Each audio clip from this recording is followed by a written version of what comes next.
What's up, everyone? It's Smatherini, also known as Centers of Hope, and welcome back to another Yu-Gi-Oh! Video. Today we're going to be talking about my Blue Eyes Fiendsmith Primite deck.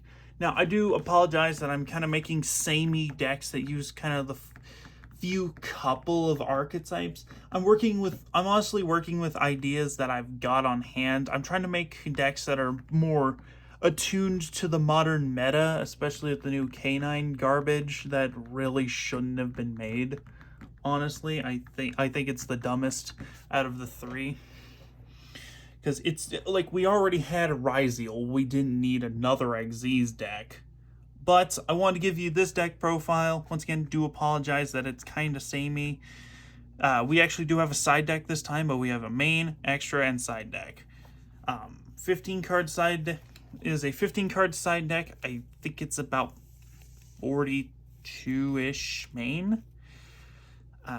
If you include the two that I've got setting out here, so you can actually see what archetypes will as always, we will start with the main deck. We're also running 3 tokens. I still don't have a copy of Fiendsmith tracked because it's still $20 and I didn't want to order just one $20 card. I'm also trying to get it through trade just in case it gets hit, then it really didn't cost me a shit ton of money. But there. Then we've got our main deck. I'm going to try something a little different where I set my main deck off to the side so I can actually show you the monster without revealing what's next. So if I can just do that. And then I do have some unique changes that I decided to do for this deck instead of running certain meta cards, but we'll get more into those later. Of course, you cannot have a Blue Eyes deck without the Blue Eyes White Dragon. So, of course, we're running 3 Blue Eyes White Dragons. This is mostly for the fact that we are running Kaiba Man in this deck, but we will get to Kaiba Man in a little bit. But next, of course, I'm starting off with all the dragons here, so we're going to go straight into the Primite engine. Starting off with Primite Dragon Aether Barrel. Primite Dragon Aether Barrel will allow you to set 1 Primite spell or trap from your deck, and then you can tribute this card to mill a normal monster to the grave. I think when showing off one of my combos, I straight up milled a Blue Eyes White Dragon to the grave without attributing the card because I misread it. And then if you have a normal monster in your grave or on your field, you can add this guy to your hand during your next standby phase.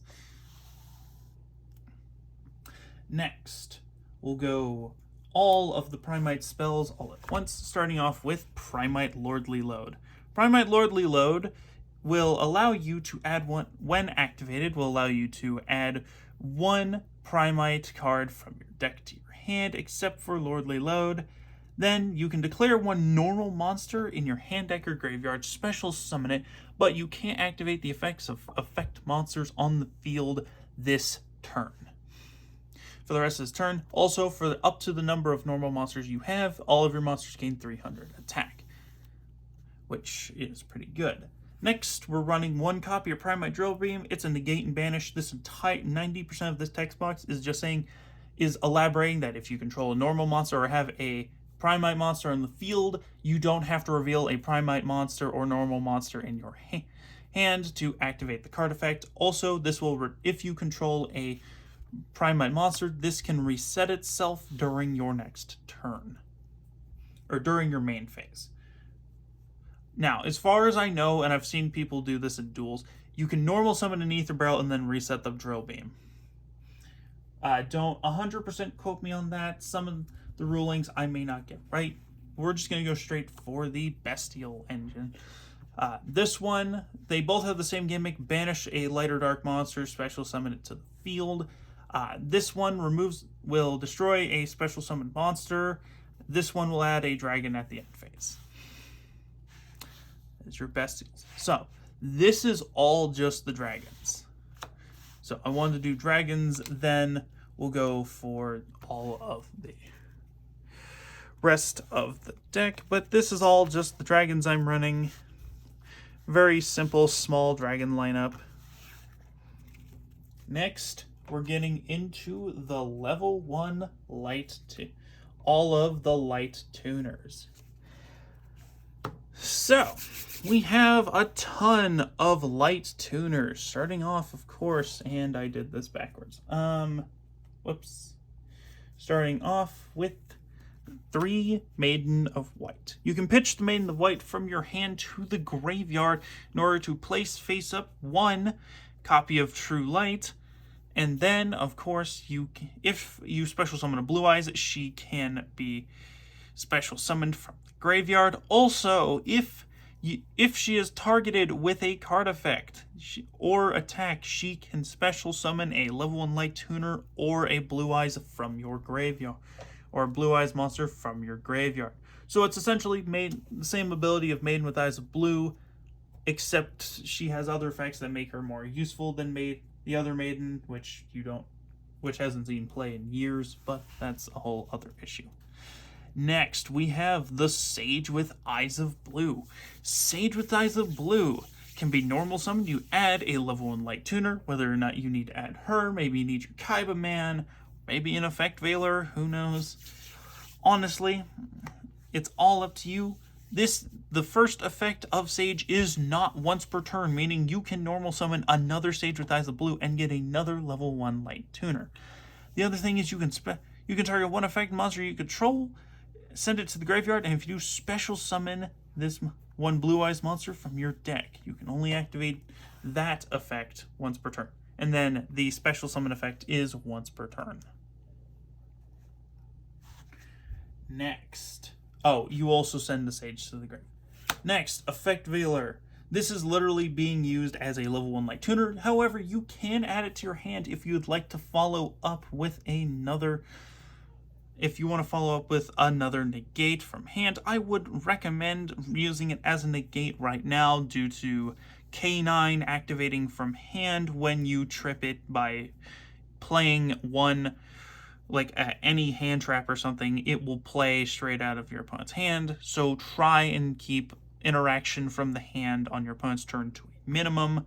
But if you need to run you need at least 1 Effect Veiler just because it's a generic light tuner and a good part of a good 1-card starter. But you can send this card to the grave and negate a monster that your opponent controls, and it's till the end of the turn. Do note that has to be during your opponent's main phase. I say all these effects backwards. It's weird. I do apologize. But for our last level 1 light tuner is Kaiba Man the Legend. This is the new reprint of Kaiba Man. It's kind of an errata of the original, but this is also the more useful version of Kaiba Man the Legend. But if this card is normal or special summoned, you can show up to 3 Blue Eyes White Dragons in your hand or deck. Yes, you are required to run all 3 Blue Eyes. Sorry, it's not up to, it's 3 Blue Eyes White Dragons in your deck. You can special summon one of those Blue Eyes, and the other effect is like if special summon Blue Eyes White Dragon. While this card is in your graveyard, except during the damage step, you can banish to add 1 Blue Eyes monster, except during the damage step. If you special summon 1 Blue Eyes White Dragon while this card is in your graveyard, except for the damage step, you can banish this card to add 1 Blue Eyes monster from your deck to your hand. You can only use... Okay. So essentially, if you special summon a Blue Eyes during your main phase, or like your standby, something, you can banish and add another Blue Eyes monster. So that's all of the level 1 light tuners we're running in the deck. Actually, that's all the light tuners we're running in this deck. So since we still have a ton of space, we'll just go straight into the spells and traps. Now, these are all Blue Eye spells and traps, starting off, of course, with your 3 Wishes for Eyes of Blue. Wishes. You can discard 1 card, add a level 1 light tuner, and 1 spell and trap that mentions the Blue Eyes White Dragon from your deck to your hand, except Wishes for Eyes of Blue. Yeah, I don't know if it's specifically they both have to, because I think if you use Wishes, you can possibly search out... No, you can use Sage. So if you wanted to play White Forest in this, you could also search out a light tuner that way. And then you can banish this card and attach one Blue Eyes fusion monster to a Blue Eyes White Dragon you control. Very useful. That helps you go into your Tyrant Dragon. Next, Roar the Blue Eyed Dragons. You can special summon one Blue Eyes White Dragon in defense. Or you can special summon one Blue Eyes monster in defense position. If you do not control a Blue Eyes White Dragon, it has to be a Blue Eyes Dragon. Then this one, I think, has an effect to fusion summon from the extra deck using cards you control. Yes. And then you can only activate one effect of this card per turn, meaning if you wanted to fusion summon, you still can't. Next, we're running one Mausoleum of White. This is the field spell. You get an extra normal summon of a level 1 Light Tuner, and you can target one of your monsters that you control and mill a Blue Eyes, and it'll gain, I forget, it gains attack equal to like something times the targeted monster will gain attack and defense equal to the level of that monster times 100. Okay, so it'll gain like an extra 800. Since you're only milling a normal it's milling a normal monster, but you're technically going to be milling your Blue Eyes White Dragon, so your monster will gain an extra 800.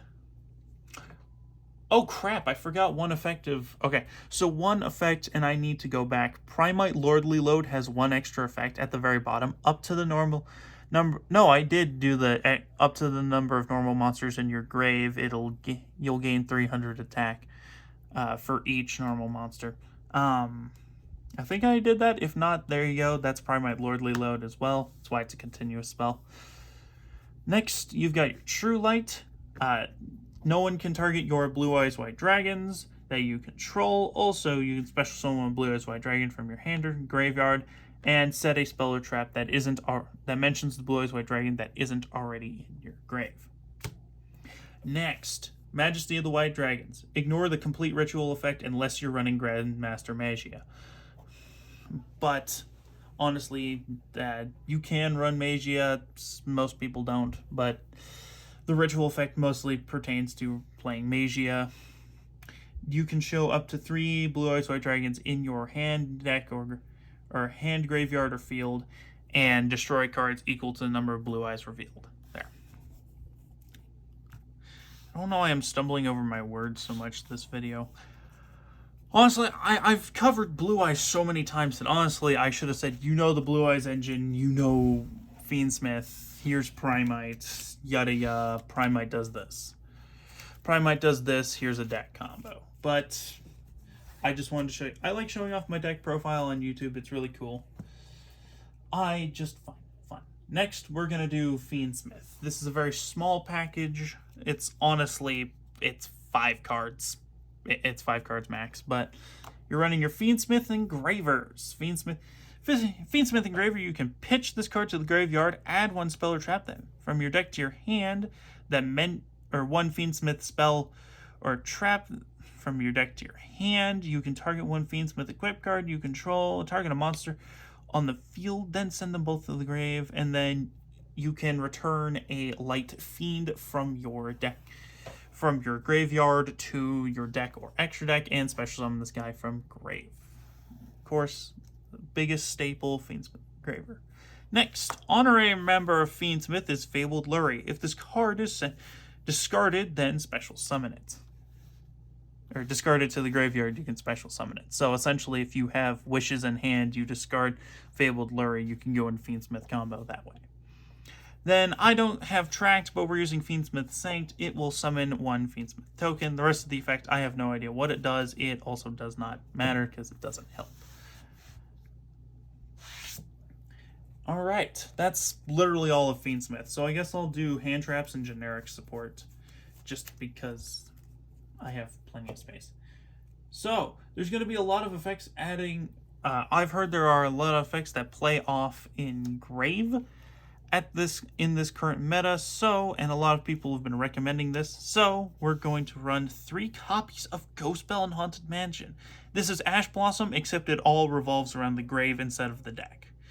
So adding cards from your graveyard,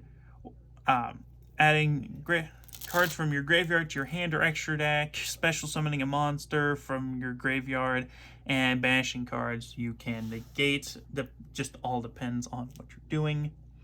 Nibiru, your opponent summons 5 times tribute, then they get a token equal to the attack and defense of all the monsters you tributed to summon this card.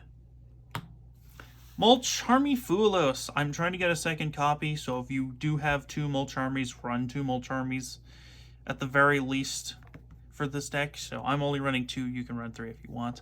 Mulcharmy Fulos, you can discard this card. You can send this card to the grave, and then every time your opponent special summons from deck or extra, from the main deck or the extra deck, you can draw a card. You can only have, however, you can only have up to 6 cards more than what your opponent controls. Meaning if you draw into, like, say you have 6 extra cards in hand, your opponent controls 3, you technically do have like 3 over. Hold on, my brain is not braining here. Anyway, ignore that. I'm not gonna try and do the fucking mental math right now. You also can't stack. You can only stack, like, if you want to play a Mulcharmy Fulos and then play a Mulcharmy Meowlos or Perulia, you can only activate, like, the Perulia, but you can't activate the Meowlos. You can only activate 2 different Mulcharmies per turn, which is a really good balancing act considering that there are 3 different variants, one of which does not see actual play right now yet. It'll definitely see play later on. I'm running 1 copy of Salesban. It's a decent one of, because honestly, the amount of times you're really going to need a Salesban isn't as high as you'd think. However, you can declare 1 monster name for the rest of the turn. Your opponent cannot activate cards or effects with that name. But for the rest of the duel, you cannot activate that card. So essentially, you take a higher punishment of not being able to activate. Say you call Droll and Lockbird and you need to activate a Droll and Lockbird on your opponent's turn. Congratulations, you've locked yourself out of it for the entire duel. This is, in my opinion, where Salesban really needs to get an errata, because it should be for the entire turn, both players can activate the effect per turn, or both players can activate it per duel, which I think would be a more balanced effect than one person takes more of a brunt of an effect than your opponent, where your opponent could literally just strike you next turn with the most annoying card on the planet. Say you call Nibiru, but you really need to nib your opponent, like, because your opponent wiped out all your cards or whatnot. I honestly think both players should not be able to activate the effect of that card for the rest of the duel for Salesban. Honestly, I think that would be pretty reasonably powerful, and especially with modern Yu-Gi-Oh! That would be able to keep up without taking a heavy cost. That's a little Konami just being a little overdone with their, like, you have to pay the extra cost sort of thing. Like, think of Crossout Designator. You at least have to have, like, say your opponent's activating Nibiru. You have to banish your own Nibiru to negate the effect. Or your opponent's activating Mulcharmy on your turn. You banish your own Mulcharmy. And then they don't get to activate the effect that turn. I find that more balanced. Then we have Triple Tactics Talent. I did explain the effect. Depending on what effect your opponent activates, whether it be Nib, Ghost Bell, Ash Blossom, Nibiru, Droll, and Lockbird, banish an exact copy of that monster from your deck, then you can negate it for the entire turn. Triple Tactics Talent. If your opponent activates any card effect on any monster effect on your turn, Triple Tactics Talent will either allow you to draw 2 cards, take control of an opponent's monster till the end phase, look at your opponent's hand, and send 1 back. Which can be really good if your opponent opens into, like, a 4 hand craps and a 1 card sharder. Thank you, MBT, for that wonderful phrase. You can send their 1 card starter right back to the deck, and it's no longer your problem. And assuming they don't draw into another 1 card starter, which unfortunately is such a mistake of modern Yu-Gi-Oh! They probably will, but that's a whole other issue that you can probably counterplay after playing Talent anyway. Next, Infinite Impermanence. You can activate this from the hand as long as you control no cards. If it's set on the field, it negates a spell and trap zone, not the entire row. It'll say in the same row, it negates the spell and trap zone. People misread this for the longest time. It just negates the spell and trap zone. I don't know if they had an eroded copy that made it that way. These copies are, the gold rare copies are older, and they still say it's just the spell and trap zone. But it will also, you negate a monster effect, and it'll also hit the spell and trap zone where it was set. But yeah, it's just another monster negate. You can also play the Dominus cards in place of the cards like Imperm, but that's only if you have like the will to sacrifice the price of your arm or left kidney in order to afford the Dominus cards, and you'd be playing Dominus Purge, not Dominus Impulse, because Dominus Impulse will lock you out of playing light monsters for the rest of the turn. But you'd want to play Dominus Purge. So, that is your main deck. Very, very useful stuff. Now, the extra deck, I have taken some very unique, creative liberties with. Honestly, I'm very excited to talk about this. These are just my tokens. But starting off, classic Spirit with Eyes of Blue. When it's special summoned, you add a Mausoleum from your deck to your hand, and then you can tribute this card to special summon a Blue Eyes monster from your graveyard. However, if it has an effect, the effects are negated. You literally just do this to summon out another Blue Eyes White Dragon. I've never seen anyone use it for an effect monster. Fiendsmith's Requiem. Fiendsmith's Requiem will allow you to tribute it, special summon any other Fiendsmith, or is it a Light Fiend, or is it special summon one? It's Fiendsmith. Okay, it's specifically Fiendsmith. So this is to summon back your engraver, whether you're making Caesar or Desiree. We'll get into both of those other monsters in just a minute. And if you attach it to, or equip it as an equip spell to a Fiendsmith monster that is a non-link Fiendsmith monster, it'll gain 600 attack. Next, Fiendsmith Sequence. This will allow you to fusion summon, use from your grave, use a Fiendsmith monster using materials from your graveyard. It'll also attach to a Fiendsmith monster and a non-fusion or non-link Fiendsmith monster, and that Fiendsmith monster cannot be targeted. I need to slow down. Holy crap. Next, Crystron Phoenix. This is where I'm taking some creative liberties. It is a level 9 synchro monster. Now, I'm running this instead of Light Storm Dragon. Light Storm Dragon will allow you to blow up to the number of normal monsters. You can blow up spells and traps your opponent controls. However, this one, with no cost, no requirement other than being special summoned, meaning if you go from this,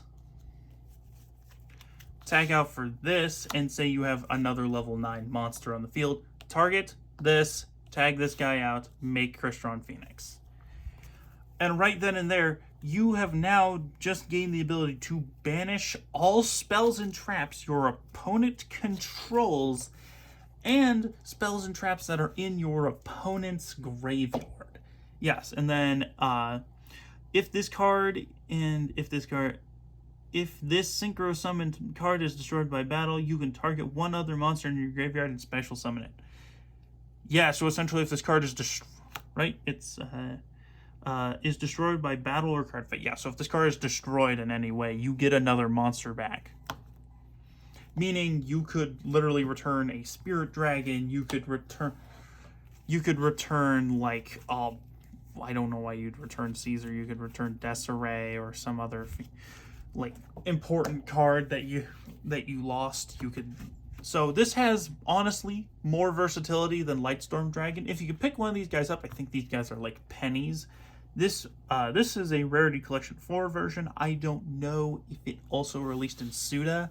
I am going to assume maybe not, but Honestly, the reprint copies from Rarity Collection 4 should be dirt cheap. Don't quote me on that. Just check TCG Player.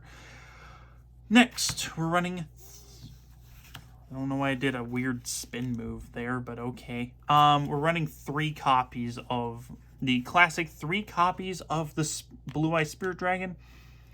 Neither player can special summon 2 or more monsters at the same time. Once per turn, quick effect. You can negate it's got the effect of Called by the Grave minus the banish from grave, and then it's got the tag out into a other light synchro monster that does count. This does count as a synchro summon. Right. You can tribute this synchro summon card. Special summon 1 light dragon synchro monster from your extra deck in defense position, except this, and then destroy it during the end phase. Unless you use, but honestly, you're probably going to go into either Ultimate Spirit or Crimson Dragon, which this one will just return this to the field when it's destroyed, and this one is quick effect. Uses its quick effect to go into another dragon monster anyway, or synchro monster of the same level anyway, meaning that you do not have to destroy the summoned card because you already, unless you're going into this guy, which we're talking about next. Because we're going to talk about Blue Eye's Ultimate Spirit Dragon. Ultimate Spirit Dragon, it's an Omni Negate, meaning it can negate any card as long as it's face up on the field. Your opponent can't banish cards from your graveyard, meaning that the bestials meaning your opponent can't counterplay with the bestials, and alongside that, it'll also gain 1,000 attack when you activate the Omni Negate. Also, like I said, this will special summon another light dragon monster when it is destroyed, meaning if you use your Blue-Eye Spirit Dragon, summon this guy out, as cost, this has to blow up. This guy's effect has to blow up this guy, you get this guy back, then you can follow up with whatever synchro shenanigans you do next turn. Or you could summon out another Blue Eyes or whatever. It just has to be a light dragon. We covered Crimson Dragon. Crimson Dragon will allow... this will either allow you to add a card that mentions Crimson Dragon, ignore that effect, you literally do not need it, because you're not playing any cards that mention the Crimson Dragon in your deck. Therefore, the only one you need is the Tag Out effect. It has it's level 7 or higher synchro monster. Okay, that's a very strong distinction. Noted, yeah. Crimson Dragon will allow you to tag itself out, meaning it tags itself back to the extra deck, and then you special out like Crystron Phoenix, like I said. I'm running like small utility that this guy goes into, but it's mostly to summon Crystron Phoenix, especially in mirror matches. This guy's going to be this combo into this will be really, really powerful. Next, we're running the only Aziz monster you need. This one is played off of the Fiendsmith cards. DDD Wave High King Caesar. I don't know what the rest of the effect is. The only thing you need to worry about is if your opponent activates a spell or trap or card effect that specials from the hand. Is it special summon from the special summons just special summons a monster in general? A quick effect, you detach a material and negate. So you're gonna make this through your Fiendsmith combo. Necro Equip Princess. I mean, you can use the effects. Actually, kind of do matter here. If a card effect, while you control this, if a card effect that requires you to pitch a card as cost is activated, she can allow you to either draw 1 card or equip one of those discarded cards as an equip spell. The main reason why you're running this is Fiendsmith. You attach your Requiem to an engraver, then you contact fuse into her, or it's another tribute summon like Tyrant Dragon. Then you fusion summon into her, you summon back your engraver, overlay, make Caesar. That's her main purpose in the deck. However, you do get some added bonuses if you need to. Next, you're going to run Blue Eyes Tyrant Dragon. This can attack all of your opponent's monsters once, as long as this guy has enough damage to get over that. Thankfully, if you have Primite Lordly Load on the field, it should. This cannot be... This one is worded weirdly. I always go over this. This is unaffected by trap cards and their effects. It is not immune to all card effects. I want to make that very clear, because Konami, whatever Konami employee wrote the effect for this guy, had a stroke in the middle of writing it. You cannot... This guy is immune to trap cards and their effects, not trap cards and extra card effects. Also, it can reset a Blue Eye spell or trap from your grave, meaning if your opponent destroys like True Light, this guy's unaffected by the trap cards and their effects, meaning it can stay on the field and doesn't get blown up with the rest of the board. Boom. You protect your True Light. You could also use this guy to graveyard negate the True Light, and you don't lose your board. You just lose the card, which is also very helpful. Which is why you want to keep one of these guys on the field instead of going straight for the Omni-Negate, because your opponent, since everyone now knows that you can just go straight for True Light, it's gonna suck. Fiendsmith's Disarray. Notice that I'm not running Fiendsmith's Agmon in this deck. One, I needed space. Two, you don't really need Agmon for this strategy, but this guy gains... Fiendsmith's Disarray gains up to the total link rating, will gain Omni-Negates, meaning it can negate any card as long as it's on the field. This guy will gain 2, possibly 3, depending on if you attach the Requiem to him. I highly doubt that you're going to use the Requiem on the follow-up. But if you attach your sequence, he'll gain 2 Omni-Negates, and it'll negate cards that are already on the field till the end of the turn. And if this guy is sent to the grave, you can use Fiendsmith Sequence, or you can use the effect to return, or it'd be a Requiem or a Sequence, straight back to the extra deck. It has to be a Fiendsmith Link monster. That's the one reason why I'm saying it. I phrased the effects weirdly, and I'm sorry. I don't want to just verbatim repeat the effect when I can shorten it and not have to read Konami's long ramble mumbo-jumbo garbage. So the only thing really... But we'll get into Neo Blue Eyes Ultimate Dragon, Neo Blue Eyes Ultimate Dragon. You attach it to your Blue Eyes White Dragon using Wishes for Eyes of Blue, and then you use it to make Tyrant Dragon off of the tribute contact fusion. And then if a Blue Eyes monster is targeted, any Blue Eyes monster is targeted for an effect, you can Omni-Negate. Once again, you can Omni-Negate by banishing this from your graveyard. Alright. I know it's a lot of rambling. I know I'm kind of, as usual, I'm kind of scattered in the way I talk about all this. I'm trying to keep it as coherent as possible. But we have one little thing left, and that is the side deck. And then I think I'll show you I'll go ahead and show you a combo in the video. I thought about doing separate videos just for combos. Honestly, I might actually do that with this deck, especially the more experimental ones. Feather Duster, destroy all spells and traps your opponent controls. Yes, this includes field spells. Droll and Lockbird, your opponent can't add from deck to hand for the rest of the turn. Side deck this guy, he is not going to be as useful. Also, K9 is going to really play off of this little guy here. So, essentially, the Droll meta is kind of finally dying for a lot of people. Hero players rejoice, they can actually play their decks now. Also, I think it's late enough in the video, I can actually flip this over. Not like I'm gonna make money off of any of my videos anytime soon. Anyway, but... So, I'm really excited to do this. I originally was going to... I had built another version of a Runic deck that was Runic... it was Rune... Can I stop? Going crazy. Oh, no, this is a 30-minute video as it is. Yeah. I'll record a separate combo video and I'll upload it alongside this one. But thank you all for watching. Make sure to like, share, and subscribe if you like the content. And I'll see you in the next one. This is Cinder's Hope signing out. Goodbye.